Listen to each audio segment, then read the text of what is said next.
Okay. Good evening, everyone. We are Erev, or almost Erev, Rosh Chodesh Nisan, which means we're going to have this class and next week, probably the only last two classes before Pesach. No, not the Thursday night before Pesach, which is in 2 weeks. Probably not have a class because it's B'dika Chametz and everyone's going to be busy with their things at home. So we're going to try to get in some classes for around Pesach and the Haggadah. So with that in mind, we're going to try to do, first we'll do Torah Bet in the Haggadah Shel Pesach. It usually is found after, at the end of Shmot, towards the end of Sefer Shmot, around B'Shalach Yitro time, around the area of B'Shalach Yitro is the Haggadah Shel Pesach. Let me just see the blue version there, Ellie. Yeah, sure. I want to see where it is. In the blue version, that's this version, which is the Menukad, it's featured here. Haggadah Shel Pesach is, where's the Haggadah? So we can, let's see here, Haggadah Shel Pesach, Shalach. No, where's the Haggadah? Oh, here. Okay, so it's right before B'Shalach is the Haggadah Shel Pesach area. So we're going to do Drush Bet in the Haggadah Shel Pesach because we are, this week and next week are probably the only two opportunities for us to learn before Pesach.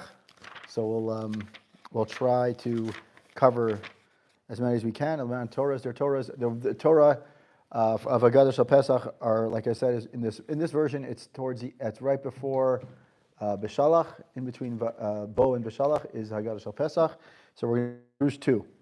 Drush 2 says, we know that most mitzvot have a purpose, have a reason that in theory can be understood. For some mitzvot, there's no clear reason, and those are called a chok or chukah. So those are called a decree, a chok, and it means that we have to obey the mitzvah, and we have to observe the mitzvah, but even though there's no reason, we still have to observe it. The classic one is obviously Zot Chukato Torah, the one about the Kedusha and Tahara, the Ephar Para Aduma. So it says, Pasuk Zot Chukata Pesach. The Torah says in this week's, not this week, in Bo, in Va'era, Va'erak Yud Bet, Pasuk Mem Gimel, it says Zot Chukata Pesach. Hiksha Mate Aaron b'Shem Hashla. Then Mate Aaron asks in the name of the Shla Kadosh, Lama Korban Pesach Nikra Chok. Why is the Korban Pesach called a Chok? Right? The Shla answers the question, Mishum dekaiman lan Pesach lo yachel b'shnei makomot, v'lo yidalek mibayit lebayit, v'asvar hu lefech sharei Pesach Hashem al Pasach Hashem al bayit, v'aya lehem lechol ad rabbe kama makomot v'chuzeh chok. So the Shla Kadosh has a very classic answer. His answer is, what would we think? We would think that because the Korban Pesach is to remind us or to remember the fact that Hashem skipped over various houses. We shouldn't be we shouldn't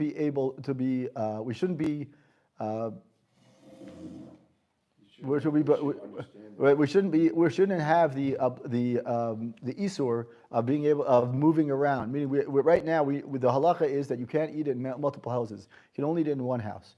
But if the mitzvah of if the Korban Pesach was really to remind us of the fact that Hashem skipped from house to house, right? So then maybe we should be able to eat it in multiple houses. Okay?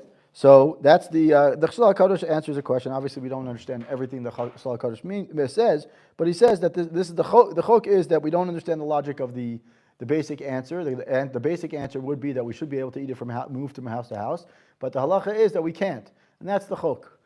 And he says the Mate Aaron Viksha Rav Nizkar La'el, the Rav, that is the Mate Aaron, finds this difficult. Im Zichron Hanes Hayam Mashad Mibayit Lebayit V'Arag Bechor Mitzrayim Shaper Haylalanu Mibayit Lebayit. Right? He says if the miracle, if the idea of Korban Pesach is to commemorate the fact that the miracle that Hashem skipped from one Egyptian house to the next Egyptian house, right, and to kill all the different bechorot of the different houses, right, then indeed we would have more logical for us to skip from house to house eating the Pesach meat in, as the Shla says, achen, but it's not the case. So this is not the miracle, obviously, that we're being remembering. Zichron nesayal al shel Pesach al batei Mitzrayim, al batei Israel. Excuse me, v'Yisrael yashav beveito. V'tzivyatam v'atem lo titzu ish mipetach beito ad boker. So in fact, it's not that we're commemorating the fact that Hashem. We're in Jewish bet of HaChodesh shel Pesach. In the English ones, it's on page 649, 650. In the Hebrew ones, it's on right after Bo and before B'Shalach. And so the question is, it says Zot Chukat Pesach, and the question is, why is it called a Chukah? Chukah is something that we don't understand the reasoning, but we do it anyway. And so the Zera Shimshon starts by quoting the Mateh Aaron, who quotes the Shla. The Shla HaKodesh says that if indeed the mitzvah is to commemorate the fact that Hashem skipped from house to house, page 649. And it says, if indeed we're supposed to be the fact that Hashem skipped from house to house, as the Shla HaKodesh says, the Shla HaKodesh says that since what is the chok? What's the chok? What is the fact that it's difficult to understand? Since we don't understand, the ruling is that Hashem, right, meaning that it says, the halacha is in the Gemara in Pesachim says, the Gemara in Pesachim Daf Pei Vav says that we shouldn't skip from house to house eating the Pesach offering, meaning we should eat the Korban Pesach should be eaten in one place, sit down and enjoy it. And the question, the Shla HaKodesh says, I don't understand. The logic would be the opposite, right? The logic would be is, what's the whole mitzvah of, what was the whole story of Pesach? The story of Pesach was that Hashem skipped from house to house. And if he skipped from house to house, right? So then we should be eating it we should be able to eat it in multiple houses because we're trying to commemorate as best as possible the nace that happened. And the Shla HaKodesh says that's the chok. The chok is that we can't, because we can't skip houses, but rather we have to eat in one place. That's the chok. Now the Matei Aaron says no, you got it all wrong. Shla HaKodesh, I don't know how you could say that, but he says the Shla HaKodesh got it all wrong. He says, I don't understand. The mitzvah of Korban Pesach is indeed, yes, he says, if we're trying to remember the miracle that Hashem skipped from house to house, it wasn't that he skipped from house to house of the Egyptians, he skipped from house to house of Bnei Israel, right? The fact that he skipped, he went Egyptian Bnei Israel. He was looking for Bnei Israel houses. He wasn't looking for the Egyptian houses. He was looking to find which house was which. And then what is it? And in proof of that, how did he prove that? He says the nace is that he went from house to house of the Bnei Israel, and the proof is that it says Atem lo tetzu mi'ish mipetach beito. Don't leave your house, right? So there, he says, and we were commanded, since we are commemorating the miracle that saved the Jewish people while they were inside their homes, right? Meaning that they were told, Hashem told them, stay in your home, don't leave, and don't start, jumping around looking for making sure everyone's okay or whatever it is, which you would think that maybe they could do. It's logical that we would have to eat the Pesach in one location. So there's no question. The Mateh Aaron is asking the Shla. He says, I don't understand. You're looking at it from the perspective of the Mitzrim. I'm looking at it. The Mateh Aaron is saying no. I'm looking at it from the perspective of Bnei Israel. The nace was that Hashem skipped from the Bnei Israel's house to the next Bnei Israel house. The fact that there were Mitzrim in between to kill the firstborns. The mitzvah the nace was that Hashem went from house to house and identified the Bnei Israel with the blood that was on their door and whatever it was. That was the mitzvah. Hashem said, put blood around your door and I'll know that you're the Jewish home and therefore I'll skip it. Right? That's the nace. The nace isn't that he skipped from Egyptian house to Egyptian house. In between that, in between there was a Jewish house, and that was the nace that he skipped over their house. So he says, of course, and I have proof, the Mateh Aaron says, Shla HaKodesh, what about the pasuk that says, don't leave your home? The pasuk says, Hashem tell Bnei Israel, don't leave your home that night. So it's not a kasha. Why would I even think, right, that the halacha should be otherwise, right? The Gemara says that we shouldn't leave your house that night, and you should eat the Korban Pesach in one place. Of course it does, because the pasuk says I should. That's it. End the story. Case closed. I don't understand. The original question is, why is it called a chok? If a reason is given. And the answer is, and I think it still applies. Yeah, it still applies. Yeah. I don't hear that outshlugging. One second. The original thinking was that if you have a svora, like Shlomo Melech thought, right, marrying wives, so I could handle it, then you're going to go and transgress. Right. Okay? So this second one is arguing on the svora in the first one. Right. But the fact is, of course, no. He hasn't slugged up the whole Zot Chukat. He's just slugging up. He's slugging up this. He's asking the question about the svara of the Shla HaKodesh. He's not asking. Matter. You know why it doesn't matter to me? I'm just saying once you give a reason for something, then it's no longer a chok. that's why people say you don't have to kashrus, Right. because we don't have a trichinosis anymore. Right. And kashrus is not, it's not a hoke, is it? No, it's not a chok. But Okay, but you can see the reasoning. absolutely. Whether you agree with his svora or not, maybe we should be like them and we should jump over that and be even bigger commemoration. Okay, you don't agree, but as soon as you give a time, you give a reason, you see what people do. It happens with kashrus. Right. So that's it's not, I don't hear I'm slugging the original. the question. No, No. your reason. The original kasha was it's not a hope because it gives a reason. Right. And the answer is it is a hope because you don't want things to be anybody. So he says let's go back again. We'll go back again. He says what is the both? Let's say why he's asking the question why is it even considered a chok at all? Both of them are asking why is it considered a chok? Like you said, once there's a reason, there's no more chok. It's not a chok anymore. Then if that's the case, then I have a bigger question. If that's the case, if we consider Pesach a chok, then there's no reason. Right? But if we say that it's not a chok, then why does it say Zot Chukata Torah Pesach? Right? So that's the question. One way or the other, we have a question. Either we say whatever the reason, whether it's because they skipped the Egyptians or they skipped the Jews, it makes no difference. I have a reason. Then it shouldn't be using the word chok. I'll be honest with you, I just thought of a great answer, but it depends how you define chok. He's going to get to that. He's going to get there. Just throw this out. Yeah. Okay? The mishpatim asvordik. In a society, you'd make a halacha. Don't kill, don't steal, da da da. But to have a korban pesach, it's not something you would decree. Right. And that's the thing. We always assume hok is this has a reason, this doesn't have a reason, and now that's an umdana that we're going to upshlug. Right. Yeah, he's going to get to that point. There we go. Okay. He's going to get to something like very similar to that. So he says. Now it says. Like I said, the simple reading of the pasuk says, "Don't leave your house." So then it's very clear that according to the Matei Aaron, who was asking the question against the Shlah, he's saying the Matei Aaron says, "I don't understand why the Shlah is such a big problem." And Matei Aaron says, the pasuk says, "Don't leave your house." The end of story. Case closed. Right? And in fact, the pasuk says, what does the pasuk say? This korban pesach is to remind us of the fact that Hashem skipped over various houses.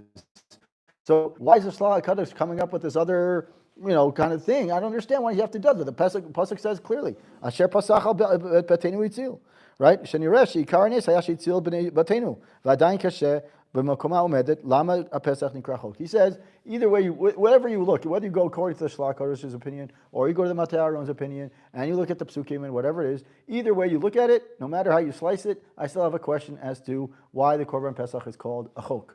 Right? However you look at it, it doesn't make a difference. Both questions are very respectable questions, he says, but the Zera Shimshon was asking, I don't get it why it's called a chok. So he says, V'nireh elomar, and this is exactly what you're saying. Da'amru k'chol chukat Pesach yasu oto. The pasuk, the Gemara in Pesachim Daf Tzadi Hey Amud Aleph says that when it says all k'chol chukat Pesach yasu oto, v'chein b'chol chukotav, the chukah hainu mitzvot shebegufo, chukah hainu mitzvot shebegufo chukah refers to mitzvot that are intrinsic to the Pesach to the korban Pesach itself. Kigon al tachlu mimenu v'shal and kimitzali esh. V'achinuch natantam lama tzivah kaduf shapesach yochlal oto tzli esh. L'fi shamachal basar tzli hu machal melachim v'asarim. Right. So he says like you said, we have to understand what it means. That what's a chok. The chok in this case doesn't mean something that we don't have an answer to necessarily. In this case, we're defining chok as let's call it a general term for all the mitzvot that fall under the umbrella of korban pesach or of pesach, the mitzvah of pesach. Nowadays, we would call it. Chok would be Seder, clean your house for Pesach, making sure you don't have chametz, eating matzah. All of these things are called under the fall. It would be, let's call it Chok Pesach, and all the mitzvot of Pesach would fall underneath it. And he's saying the same thing. He's saying is Chok kechol, and he brings the proof. The proof is from the Gemara in Pesachim that says kechol chukata Pesach. All the laws, if you will, the way I would understand. He says all the decrees or the chukot Pesach, right? Chukah refers to all the mitzvot that are intrinsic part of korban Pesach. That's right. So what does that mean? In the korban Pesach case, we can't eat, we can't have it. You have to do it open fire, right? You have to stick a spit of the rimon in the pomegranate stick through the thing, right? There's a whole list of mitzvot that you have to make sure that your korban Pesach is actually a korban. It has to be roasted. It can't be started. You can't start doing this whole fancy thing to it, right? So he's saying is the Sefer Chinuch says Why did Hashem command us that the Pesach should be eaten open on an open fire? Because open fire, the meat that was must be roasted, because roasted meat is considered eaten by kings. Since we went out of Egypt, out of Mitzrayim, and we were now free, we want to eat like kings. So that's the reasoning behind why we eat it roasted, according to the Sefer HaChinuch, is because that's the way real kings eat it. I don't know if that's the case, but let's just say it is. Right? I guess the truth is when we go out, what? Kachaya. Right. The truth is when you go out, do you think about it, right? When you go out, when you want to have a nice meal, you go to a meat restaurant, you get a piece of steak, right? So a piece of steak does not necessarily cooked any differently today than it was 1,000 years ago. It's just, it was nicely barbecued, So anyway, so he says that's the reasoning behind it. But like Reuven said, that the way we understand chok is different. Chok, we usually understand chok as something that we don't understand the reasoning before. Here, the Zera Shimshon is saying is that chok refers to not necessarily something that we don't have reasoning for, but it's a more generic term for all the mitzvot that are fall under the category of Korban Pesach. Now he says we have a problem with he says according to the Sefer HaChinuch, who says that the reason why we eat sli esh is because that's the way that the kings ate their meat. Where he says, but we have a problem with the Sefer HaChinuch. We're learning Haggadah Shel Pesach Ot Bet. It's on page 651, if in the English, if you're looking at it. Right. It's like the second line of the top, right? The fitam zeh kasher. So he says, right? If we know that every korban has what? Every korban, and every korban, we're supposed to eat it, right? You're supposed to eat it like the king, and eat it in the way the kings eat it, right? According to the Sefer HaChinuch, which says that the meat should be only roasted, and yet we maintain so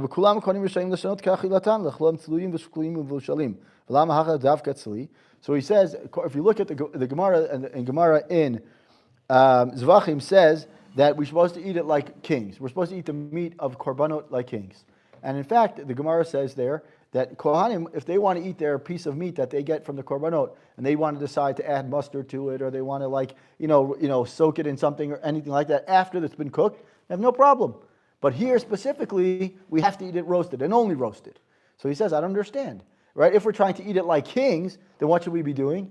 We should be able to do what? Eat it the way you want. Exactly. If I wanted filet mignon, I want filet mignon. Don't start telling me that I have to eat it roasted. Right? If I'm supposed to be like a king, right? That's what he's asking. Right? He's asking is if we're supposed to be like kings, right? If I'm supposed to eat it like a king. Then I understand.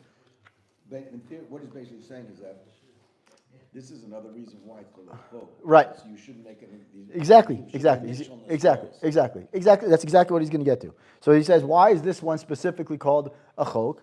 If it's really, he's trying to understand what this term chok means here versus other places.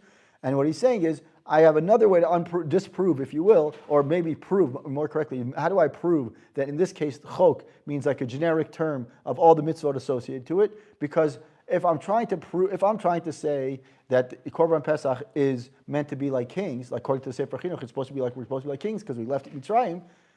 All the korbanot, the kohanim are supposed to eat it like they want to. They want to eat it, with a barbecue sauce on top. Go for it, right? So if that's the case, then why do I have to make a specific mitzvah or make a specific statement in the Torah to say that I have to eat it only roasted? That's the chok. So that's what he's going to. We keep on proving that there's all the reasons he's going to go through. He's gone through several reasons, potential reasons, and all those potential reasons are not real reasons, and therefore he's saying is the chok here is something like it's different. In other words, that's what he's trying to get to.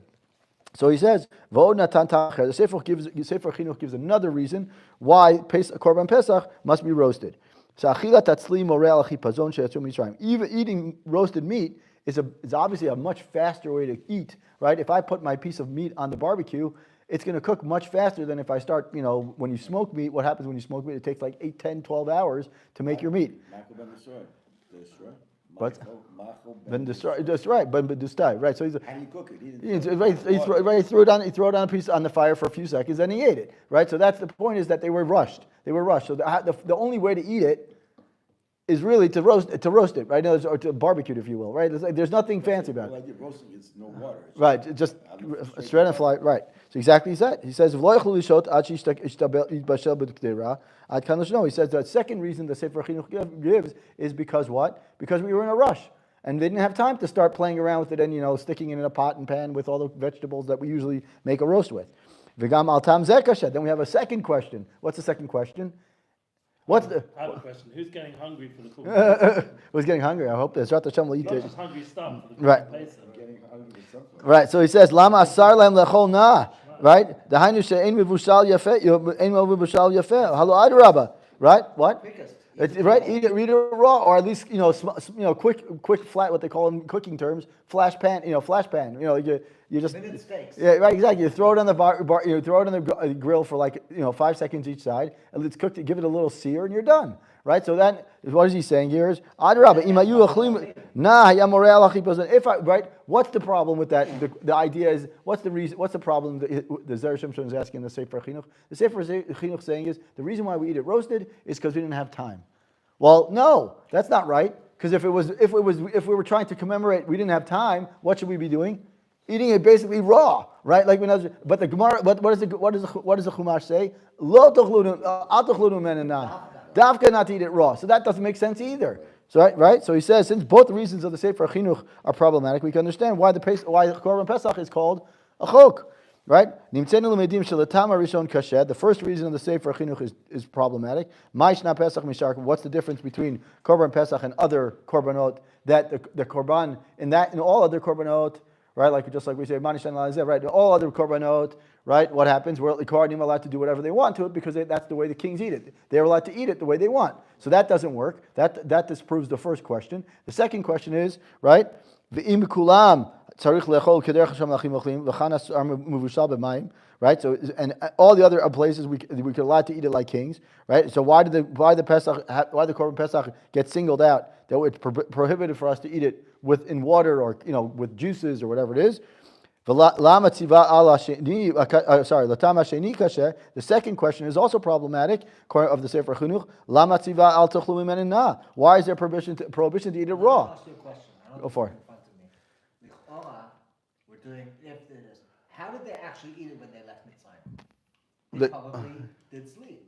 Right, they probably did sleep, but it was like a very fast sleep. Sleeps and sleep. Right, so that's what that. But the point is that Wait a second. It's not true because they had to have they eat it. How far before they had to go? How much time before? the night before. Yeah. The night before. So they know. Did they know when they were going? They knew they were going, but Sure. right, right. You could still have a nice slow cook and have Right, but that's the point. But the point is, you could have a slow cook, the but next morning you're leaving, so you could eat it all night. It's not to have to roast it then. No. right. So that the point is, either whatever we cooking method we choose, something doesn't make sense here about all these reasons. The way of looking at it was there Elazar ben Azariah, Rabbi Akiva, was there Chatzos, Lifnei Chatzos. It's irrelevant. It's irrelevant of what were there probably. The question is it's irrelevant of what way we decide to cook it. The question is all these halachot of Korban Pesach prove that we've just disproven a good number of the reasons behind it. One, the Shlach HaKadosh and the Matei Aaron say that we're not allowed to. One says that it's to commemorate the fact that Hashem skipped over the Egyptian houses. One says it's to commemorate the fact that Hashem purposely skipped over the Jewish houses and told us we have to stay in our home. Whichever way we look at it, all these questions that the Zera Shimshon is asking further proves the fact that it's a chok. Right? He further proves that, and he says, "Mishum hachi nikra korban pesach chok she'en bo tam nachon." Since we are lacking a good reason, meaning there's no hard proof answer. Every answer we give, we can disprove it. All right? That's like I learned with my son this week for his Gemara test in Megillah, and it says it gives 5 tashmas, 5 different reasons potentially as to why when you want to sell an old Sefer Torah to buy a new one.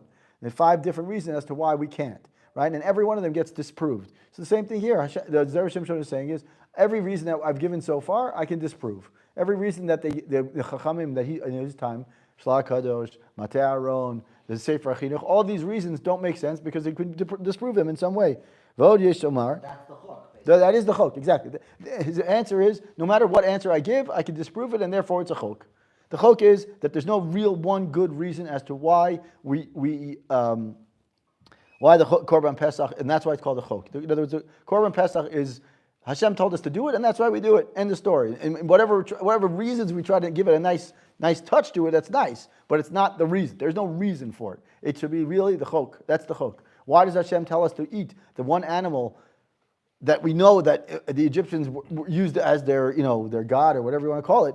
That's the chok. The chok is Hashem told us to do it. End of story. We don't have it. We can't stand. Is it nice to say that maybe we're trying to spite them? Yeah, it's nice to say that, but it's not the reason. Otherwise, Hashem would have said, "I'm trying to spite them." He's not saying that, and therefore it's not. We don't say that. The very first approach was to say that it has, if I understand correctly, there has to be a chok, because even though the Torah might give a reason, you might end up going against like Shlomo did, right? You might be going against the Torah based on your svor. That was the first approach, right? Yeah, the Shla HaChodesh is saying that it's not. It's going again. In other words, what he's saying is, why is it called a chok? Because the first place, right? We know that in we know the Shla HaChodesh says we're not allowed to eat in two different places, right? But he says the logic would say is we should be able to eat in two places. Right. So you might because your faulty logic go against the right. Okay. Right. And the second approach is just stop shlugging. We want to say there's no real time, so right. Okay. So now he says another reason. This is a nice little extra, more like I'll call it a Kabbalistic reason, but we'll give it anyway. So he says, we can give another answer. The merit of the two mitzvot that we did, Nigalu Yisrael b'Mitzrayim. What are the two mitzvot? Dam Pesach and Dam Milah. Right? The two, as we said in many places, but Psukim also say, what are the two mitzvot that we know of besides the Tuma and Tara or the Chok or Paraduma? Right. Milah. And most people don't know that they have to do bris milah, because it says right, of course. So he says in order to make the lo yochal ba. Right, it says lo yochal ba. So he says korban Pesach and korban korban Pesach and brit milah are both what? Chok. Okay. Right. In other words, it's nice to say that Avram Avinu at 8, circumcised his son at 8 days or 13 years, whoever it was, or 100 years when he was old. Right. That just tells you that he did it. That doesn't mean why he did it. Right. Hashem told him to do it. He did it. End of story. Right. So Korban Pesach and Brit Milah are both considered a chok, as it says Vayamidel Yaakov lechok. Hashem tells. Right, Brit Olam. The main part of the Geula was the fact that we had. That Hashem showed outstretched a strong hand and outstretched his arm, right? The Hainu mitzad the gvura, which is a mistake. That means that there's a gvura. What's the gematria of gvura? Who can tell me? Matayim, Gimel bet is Chamesh, Vav is 11, plus 16, 2,216. Very good. He's right. Gvura, the gematria of gvura is 216, and also when we look. 216? Yeah? Now you'll take Ramah. No, not at all. Anyways, 208. Anyway, so he says, and if you look at the psukim, there are three psukim. It's called Vayesa, Vayavo, Vayet. Those are the three. There's these three psukim, right? And they are all combined. Those are the three. Those three psukim are known. They're known. Like they're just. There's a lot of kameot that were written in the olden days. Now, not nowadays anymore. There's a kameot that were written with those. What were the words? Vayisa, Vayavo, Vayet. There's three psukim, one after another, that each one altogether have 216 psukim. Af Pesach nikra chok. Right. So he says even therefore Pesach was also, and as well as Brit Milah is called a chok. Shebet pamim chok hem. So chok is 108. Which is 216. Oh, nice. You know why I thought Yitzhak? Because if you add the Shmini, then you get 216. There you go. So he says, "V'chein hu rashi tevot kol dodi dofek." Kol dodi dofek is what? The first letters of kol dodi dofek is 108. Right. So he says, right. So that's right, and he says the shir person that's referring to the kol dodi dofek. 108. So he says bet pamichok. So where did you get the kol dodi dofek? So why is that 218? What do you mean? Oh, sorry. The And same. kol Kol do fake. Right. Kol do fake is also the same as chok, meaning kol do fake is specifically the Mekubalim say that kol do fake and the Shir Hashirim in general, that this specific pasuk kol do fake is talking about Yetziat Mitzrayim. It's talking about Yetziat Mitzrayim in general. So what this answer is not really an answer. It's more like just a nice, like they say, part It of. shows you that Hashem, in order to express His love to us in such a golus, Right. has to use strength. Right. That's exactly what We're he's going saying. to get political with it. But Right. Right. Yeah. No, he's right. He's He's strong. right. Yeah. Of course. So he's saying what in general the if I had to summarize Torah number 2 is that we know that the Korban Pesach is called the Chok. Right, that as Jews we don't really understand that there's like basically we can't really find a good answer for the mitzvah. Meaning, right, Hashem told us to do it. That's it. Shalash HaChodesh says that's called the chok because we can't understand why the Pesach the korban itself must be eaten in one place when we should, in theory, say we should be able to eat it in 2, 3, whatever. Right? 1 second. Right? Then he says the Matar Aaron obviously rejects that opinion and he says no. Right? So then the Zera Shimshon says that the chok is because we can't fully understand why the meat must be roasted. Right? Sefer Chinuch offers 2 opinions. Right? Opinion number 1, roasted meat is the food of royalty, and if it's the food of royalty, then what? Then we're like Melachim. Remember, right? It represents, and it also represents the speed in which the Bnei Yisrael left. In either which case, right? It says note that the first problem is Gemara says that the Kohanim must eat all their offerings the manner that kings eat it, which is whatever they want. And if the matzot that they ate were called lechem oni, oni. right? So you could say lechem she'onim alav, but really. Right, it's poor breads, right? You're going to remind me when you're done. Okay, 1 second. So 1 second. So it allows them the korbanot. A korban is allowed to eat their korban any way they want, which is the way the real kings eat it, not the way that we have to be told that I have to eat it only one way. If I tell you only one way, that's not the way kings eat it. Kings eat it the way they want, right? And then the second reason is also problematic because the reason that does not we say why do we eat the korban? We can't eat the korban pesach when it's partially raw, right? When someone's in a rush, that's the only way you can eat it, right? In other words, if I'm in a rush, I'm going to eat something no matter what. I'll just eat a quick piece of whatever, right? So either which way, since both reasons are not sufficient enough to say that's the reason, both reasons are not good, and therefore it's called a chok. And then he says, at the end, that chok is alluded to, in other words, he says that both, what were the 2 reasons, or the 2 dam, that were mentioned in Mitzrayim, or mentioned in Mitzrayim, Dam Pesach and Dam Milah, and therefore, what?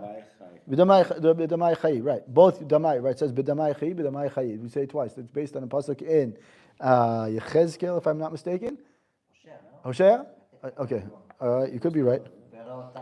B'damai Chayach, right. Ve'avor lach b'damai v'ered mitwasech B'damai Chayi, right. You live in and it says twice, and that's reminding us of Dam Pesach and Dam Milah, correct? And therefore, the Dam Milah, since both of them are chok, since we don't understand either of those, so those are the 2 chok, besides the Efer Parah Adumah, which is another chok, right? Those 2 are the real chukim of Pesach. And since both we don't understand, so we have to make sense. We don't have to. It's called a chok for no other reason because we don't understand it. To put it together with another chok, which is the Brit Milah, together to say that these are the chok, and that's why it's called Zot Chukata Pesach. The two chukot, chukim that go together with Pesach are Dam Pesach and Dam Milah. And both of them, even though it's nice to give answers, neither of them have a sufficient answer to say why we do it. We have to just say that they are chok. Parah Adumah is also chok, but what do we need in order to eat? In order to eat korban pesach, what do you have to be? To be a tahor, right? That's why. By the way, halachically, even it applies halachically. What's the only of the 4 parshiot? 2 of them have to be back to back. Is Parah Adumah and HaChodesh. Right? They have to be back to back. Why? Because once I'm in a state of kedusha, I'm ready. Then I can be ready to be chodesh. I can be chadash. Right? If I'm not, I can't take a break and say, I'm going to hold off for a second. I have to be. You reminded me, and you remind me also, that in the same way people don't know that they had the korban, they had the 2 bloods. Why? What's the reason why you eat matzah? Most of the time, most people say you have to left it. Because you left it left, right. Didn't they eat matzah before they left? It's sitting there by the. So next week, B'ezrat Hashem, next week when we next week, two matzahs. the Zera Shimshon in Torah Aleph of HaChodesh Pesach has a long Not very long, but long, and you need to really have like a hold cup for a few minutes to understand it. But he basically says, I'll give you the short version next week, but bleeding out there, I want to focus on number 1. You can see that's what I wrote here, 1, 2, and 3. Those are the 3 I wanted to do. Next week, Bezrat Hashem, we'll do number 1. He talks about the fact that the reason why Bnei Israel started the matzah process in Mitzrayim, right? We didn't have to. We should be able to eat wherever we want. So the Zera Shimshon proves that. What do we know about what was Mitzrayim known for? It was for Tumah. Tumah is like chametz. Chametz and Tumah are obviously associated with each other. He said, Bnei Israel were told, Ushmartem et hamitzvot.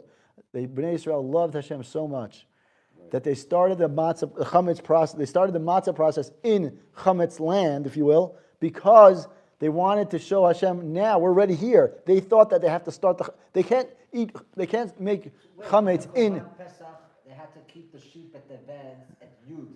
Yeah. Also, yeah. had to start before. Exactly. So the point is that Hashem, the whole point here, what he's saying, what he says in this Aleph, in Torah Aleph, is that they wanted to start in. They understood that Pesach had to start in eating matzah in, let's call it matzah land, meaning outside of Mitzrayim, is no big deal. That's not a special thing. What's special about it is that he started eating it, making it here. You know, it's so weird and illogical. It's because they had the time to eat the Korban Pesach. Right. They were sitting there at the dam, they were Right. waiting, and they could have had all this lechem, all this. They had the time for the bread to rise. But they purposely didn't make it rise because they didn't want. I know, You always think, to commemorate right now, but Right. you could have He asked that question. He asked that question. The bread in the, He asked that question. He says, "I understand. They started making the matzah. It's called ugot matzah. Ugot Like matzah. they knew about it. Right. So we're gonna. So Hashem. So in fact, the Zera Shimshon says at the end of that Torah, he says specifically that the Bnei Israel started the process of eating. They made chametz. They made matzah in chametz land. Meaning in I call it in chametz land. That's why. Yeah. They started eating matzah, preparing the matzah in Mitzrayim, like the chametz land, right? I call it. Like my friend in the yeshiva used to call Goy Town or something. Right. So anyway, they started doing there because they love Hashem so much. They wanted to already show Hashem that we're ready. We want to prove to Hashem, and that's why. What would the logic be? The very simple logic is. Hold on a second. He says, "What's the logic?" The logic is very simple. He says, "I can understand why Bnei Israel had to eat matzah in those days, but that only applies when I'm doing a galut, right? Galut to geula. Nowadays we're all in galut. So then what? I shouldn't have to eat matzah." So he says, no. Their reasoning is the galut to geula, right? So they're right. But there's a second reason why we eat matzah. The second reason is to show Hashem that we still love you. We still love Hashem. And that's what he says is the reason why we eat matzah now is not this, it's to commemorate the fact that we left, but more than that, it's to commemorate, to show Hashem that we still love you and we still want to keep the mitzvot the way they did then. And that's going to remind Hashem that even though we're still in galut, nowadays we're eating it to remind us, Hashem, take us out. There's actually, the Zera Shimshon talks about two elements, the symbolism. One is the sumirah, and one is the asitov. Right. But I wanted to say, like, who told them that they're going to be matzah? Right? Like, the myth. But what do you mean? Hashem told them before they left Mitzrayim, he said, eat matzah. That's his question. His first question in Torah Aleph is, I understand why he asked the question on the Haggadah. Rephrase it. He asked the question on the Haggadah. The Haggadah says, why do we eat matzah? Right. Why do we eat matzah? Because we didn't have time to leave Mitzrayim. Right. That's not right. Right. Hashem told us to, a month before that. Right. He said. I'm eating this because I'm going to be fast, but I'm sitting here like this. Right. He says, I don't understand. That's not the right answer. Right. He says, I don't understand. That's the pasuk. He says the pasuk tells him, in Perikut Bet, Hashem tells him, eat the Korban Pesach with matzah. Okay, so then why do I have to remember the fact that I take it out quickly? No, it's the reason why I took it out quickly is because Bnei Israel, even when they made the dough the night before, they made sure that it never rose. That was the point. The point is Bnei Israel wanted to show Hashem how much they love Hashem. Bnei Israel was saying, Hashem, we want to start the process now, and when we finish the matzah outside, we're starting it in chametz to prove to you. What's it say clearly in the Chumash that they have to eat, they have to do a bris milah beforehand? It says kol areh lo yachal bo. Beforehand. Yeah. No. Before they make. When was that mitzvah given? We got it by Har Sinai. No. Does it? No. Moshe says clearly to Moshe, tell them they have to. Yeah. Okay, and it also said eat matzah. Yes, that's the Chumash. Yeah, I'll prove it. I'll prove it to you. I learned this on Tuesday. That's why I know. No. It's Parak Yud Bet, Pasuk Tet Zayin. It's here. I remember looking it up the other day, and that's why I remember it. So it says here, Pasuk.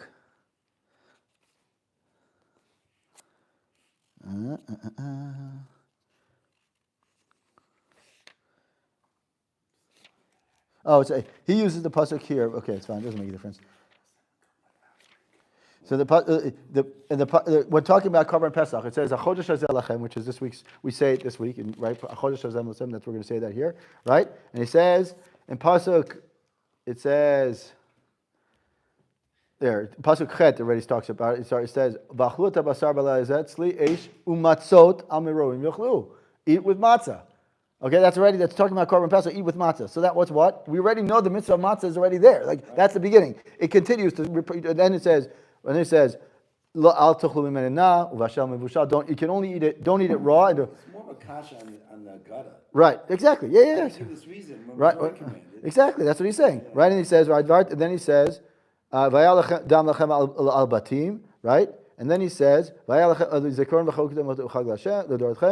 Shivat yamim matzot tochelu, you eat matzahs for 7 days. Okay, so then I know the mitzvah already 7 days. What's the, right? And then he says, Ach bayom rishon tashbitu sor. I mean, on the first day, you cannot have even leavened bread, right? So if you don't want to eat the bread, okay, fine. And then he says, where does he say it? Somewhere here it says that you have to a kol arel chabo. I have to find it here. Maybe it's not here. Of course, I can't find it when I need it, but okay, it's somewhere here. Anyway, so he says that you're right. The question is really on the Baal Haggadah. The Baal Haggadah gives us a nice reason. It's a cute reason, but it's not a good reason. I mean, the reason he says, I don't understand. The reason is very simple. I was told a month before or whatever. I was told a month before to eat matzah. So I'll eat matzah. What you tell me to eat? Tell me to circumcise myself. I'm doing that too. Like what? Right, that's what I'm saying. Like that's what the Gemara, the Chumash says. The answer he says he gives the answer is that what they did is that they. That the matzah it's two, like so many things in Pesach and the Seder, there's dual meaning. Okay, he says he proves the dual meaning, but the two meanings are matzah represents two things: shiubud, meaning the avdut, and the cherut. So the avdut part is the matzah of the Korban Pesach. That's the avdut.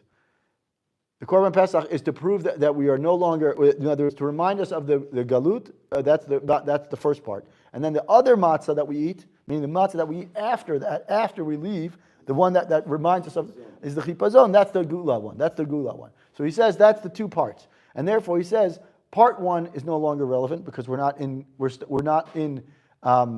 have the Korban Pesach anymore. I'm going through Torah Aleph, but we'll go next week, Bezrat Hashem. So he says part one is no longer relevant because we don't have the Korban Pesach, etc., etc. But part two, which is the Geula part, is the one that we eat on regular. That's the one we're striving for. We're striving for the Geula one, so we always eat the Korban Pesach, and that's why we have a commandment to eat it for 7 days, right? Otherwise, why would we need to eat Korban matzah for 7 days, right? We eat the first night because that's the mit and the nays, whatever. But he says we're saying Hashem, this is the Geula one, not the other one. That's the whole kind of thing. So, but we'll get to it another time. More? Let's see if we can get to Let's go. squeezing through. I'm going to make it for last. Korbanot are essentially for king. Yeah. Tell you, this amount of that. There's no why the recipe is what it does. By the way, I think I read by Mr. Shalom that Koach doesn't mean that there's no reason. It means that we don't know the reason. Right. Like, Right. God doesn't want us to know the reason. I have to find it. Hold on. Have you ever met somebody that says they don't hold a kosher because trichinosis doesn't fly anymore? Because what? Trichinosis is trichinosis. Right. Don't think the reason why we, describe this reason for health reasons, but it's the same thing like turning on a light. It's not work. So I can turn it on. In those days, it was work to make a fire. Let's see if I can find a short one. All right, I was going to do Torah 3, but Torah 3 is a little longer than expected. So let's do Torah 6, page 698 in the English one. Torah Vav, which is page Daf Tafresh Pei Hey. Ered Mitzrayim Anus Al Pi Dibor. V'yagam Shem Melamed Shelo Yarad Yaakov Avinu L'Shtakev Mitzrayim El Lagur Sham Shneimar V'yamru Al Paro El Paro Lagur Baris Banu Ke'im Yireh Latzon. Makshim Lama Lo Hevi Raya Akatuv Al Pasuk V'Ered Mitzrayim Anus Al Pi Dibor. Kmo Shasa V'Shar Chalukot V'Shar Tivot Shel Pasuk V'Im Tomar Shelo Yesh Raya Pasuk. Yeah, Im Ken Minayin Lo. So the Zera Shimshon notices an irregular in the Haggadah. Okay, the format of the Haggadah says that if you look what it says V'Yered Mitzrayim, it says Anus Al Pi Dibor. Then it says Vayagor Sham, right? Then it says talking about Yaakov going down to Mitzrayim. It says Vayagor Sham, he moved down there. Torah Vav. It says that Yaakov did not go down to Mitzrayim permanently, but rather he went there just to live there temporarily. As it says, the pasuk says, we came down to Mitzrayim to live, to sojourn is what the English translates it to sojourn, meaning they came there to live there, but not permanently. They came to get their food for their flock, but not to really make a whole thing about it. Makshim. The Gemara, the Barbanel already asks the question, Lama lo hevi raya me'akatuv? Right? Why didn't Tizke V'Yered Mitzrayim Anu Pi Adibur? Why regarding the pasuk it says he went down to Mitzrayim, right? Forced by Hashem told him that he has to go down. Meaning he was forced by Anu Pi Adibur means that Hashem forced him to go. What? Right, of course he was forced him to go down. Why does he go down? Why does he do that? And if you suggest that the Haggadah does not bring the proof, if it does not have proof from any other pasuk, and so how does he know that Yaakov was indeed forced to go down by the decree of Hashem? He doesn't understand why if you say Anus Al Pi Adibur, bring a pasuk. The pasuk tells him, right? Now, he's saying there's an inconsistency here. I don't understand why it says that Anus Al Pi Adibur means that he was forced to do it. And if you say that he was forced, how does he know he was forced? We don't know that, right? We have no. He says that there's no. It doesn't make sense. It's not clear to him. It would appear that one can answer the Lo Tzarich Pasuk Urayalze. There's no reason for the Baal Haggadah to bring a separate pasuk for this. That was Yaakov was forced down to go to Mitzrayim. The Kavanat Magid he says that the Baal Haggadah is meant to do this. And his idea or his logic was this: the fact is that he went down to Mitzrayim was the forced decree. Nafkalan miyagor sham melamed shelo yarad shenemar vayomru al paro. Meaning we have come to the surgeon. He says that he went down. This whole pasuk, he says that he derives the whole idea that he was the forced to go down to Mitzrayim from this pasuk. How does he know that? It says vayagor sham. Melamed, he teaches us that Yaakov did not he didn't settle in Mitzrayim permanently, but as it says, right now that we came down to live in the land, right? And we didn't. It would because there's no place for our flock to graze because there's famine there, right? So he says, how does this prove that Yaakov was actually coerced to go down to Mitzrayim? Now he's going to bring a midrash to show in which Yaakov was actually brought to Mitzrayim. Mishum da'amrina b'midrash Rabbah. The midrash Rabbah says, "Yosef hurad Mitzrayim." Yosef was brought down to Mitzrayim. That we know that, right? Mashal. The coerced Al Pi Adibur Yeah. is really what? What? Meaning.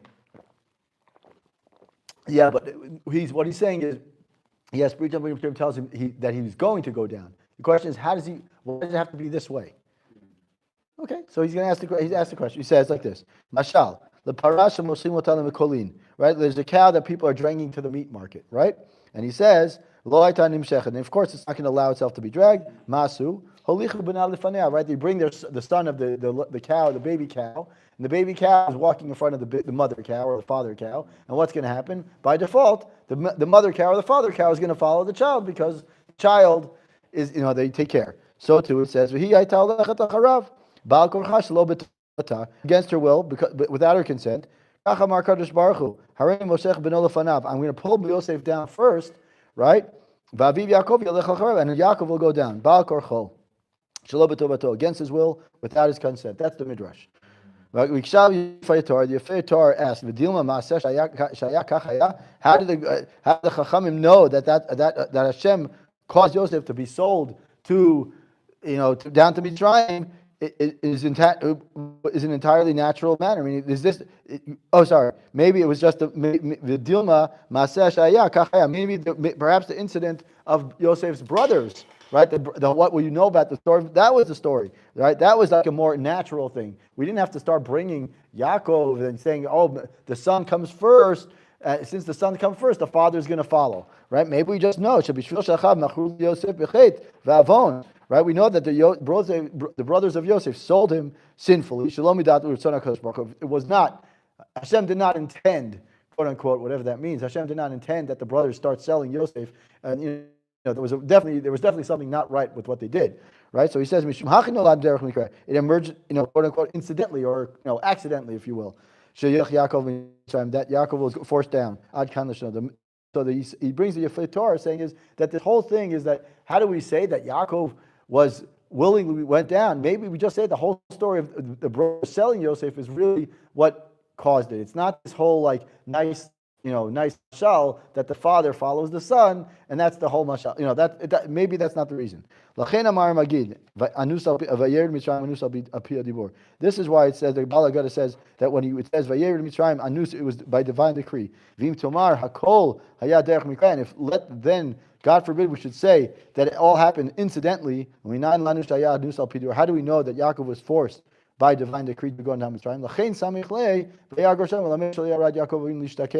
Right. That's why the Bala Gada says. Right. The next thing he says is the next Vayagor Sham tells us that Yaakov did not go down to settle in Mitzrayim. There is proof that Hashem forced Yaakov to go down.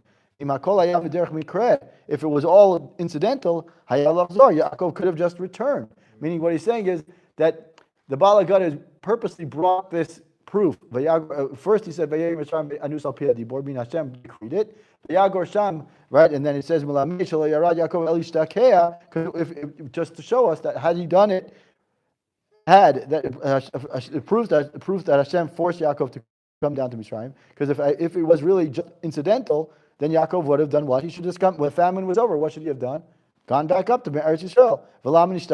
Why did he have to settle in Mitzrayim a little bit more permanently? Rather, to prove to us that everything was according to Hashem's plan, that Yaakov go down to Mitzrayim this way. The fact that Yaakov eventually remained in Mitzrayim, despite his clear intention to remain there only until the famine was over, was obviously what Hashem was trying to do, cause him to change his mind. Thus, we realize that Yaakov's actual descent must also have been according to Hashem's decision. Although it seems as though Yaakov went down to Yosef in Mitzrayim, right? The reverse is actually the case. Yosef led Yaakov there. Since Hashem wanted to bring Yaakov to Mitzrayim, he arranged that Yosef be there first. Meaning, what he's saying is that the Bala Gada, Anus al Pir Dibor, he's saying is yes, it was Anus al Pir Dibor. That this is the way it goes. Even though we think that Yaakov went, he went down to Mitzrayim just to break the famine. No, indeed, he went down because Yosef started, Vayir Mitzrayim, right? It says Anus al Pir Dibor, right? It was forced by Hashem. Vayagor Sham, and then Hashem created the situation in which he continued to live there even after the famine was over. Otherwise, he would have said, once the famine is over, he goes back up. Kidi'ita, as we say, Midrash Parshat why when we're talking about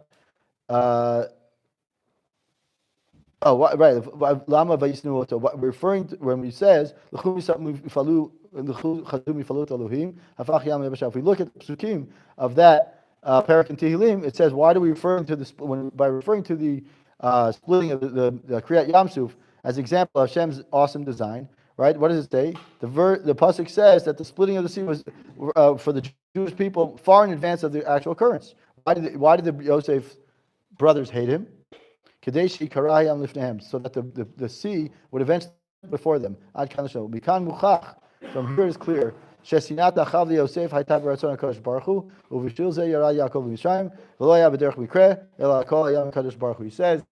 that he says the whole chain of events, even though we think that it's not necessarily Hashem's plan. How could it be that Hashem's plan was that the brothers of Yosef would hate him and this whole situation? But rather he's saying is this whole thing was Hashem's plan, even though it doesn't sound, and we don't understand Hashem's plan, and nor should we, right? It's hard for us to understand this entire thing, but the whole point here is, what he's saying is that everything was Hashem's plan. From the moment that brothers got sold, to the moment that Yaakov went down, to the moment that, brothers sold Yosef. Yosef goes down to Mitzrayim. Yaakov follows suit. Everything was Hashem's hand in every part of it, and therefore it's not that it wasn't some nice happenstance or incidental situation, right? There's no such thing as a coincidence, right? It's that Hashem everything was from Hashem, and then we have to understand that. Once we understand that, then we can understand the whole story of Yetziat Mitzrayim as well. Good Shabbos. Good Shabbos, yeah.